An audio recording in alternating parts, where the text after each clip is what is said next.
on the one hand, as you heard some of my earlier speakers say, there is a number of suggestions which have been made by industry and specifically by CII, which find mention in the budget.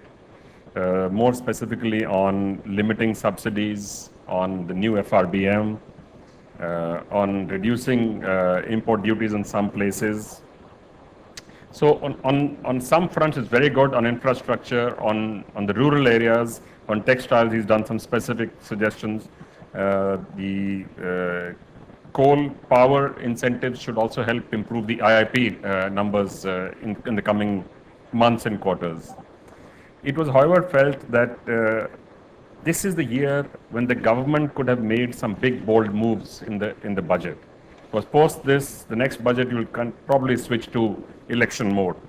So on that account, it's a bit worrisome that fiscal deficit of 5.9% only going down to 5.1% is worrisome. What is encouraging is the ceiling on subsidy of 2%. Although direction of how to get there is still not clear. And that to me seems like a big question mark. But don't forget, in our size of our economy, a 1% reduction means $170 billion. So we're talking big numbers here, because the current subsidy is roughly around 3.7 or so, I understand. It's just shy of 4%.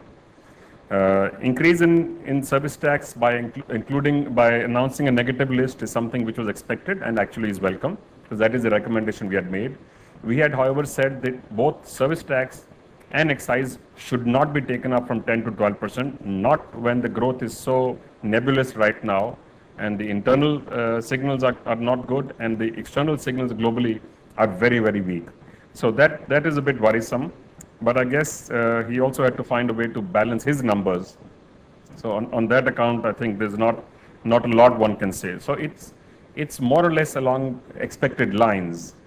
No big surprises, except it's a good focus on small industry, announcing the venture capital fund, additional venture capital fund with SIDBI, funding NABARD for refinancing RRBs, etc. These are clearly welcome moves. The automotive industry, I'm sure, will have something to say about the increased excise and duty, especially for large cars. And the increase in the excise duty will certainly increase the price to some extent for automotive and all of the manufactured goods. Okay.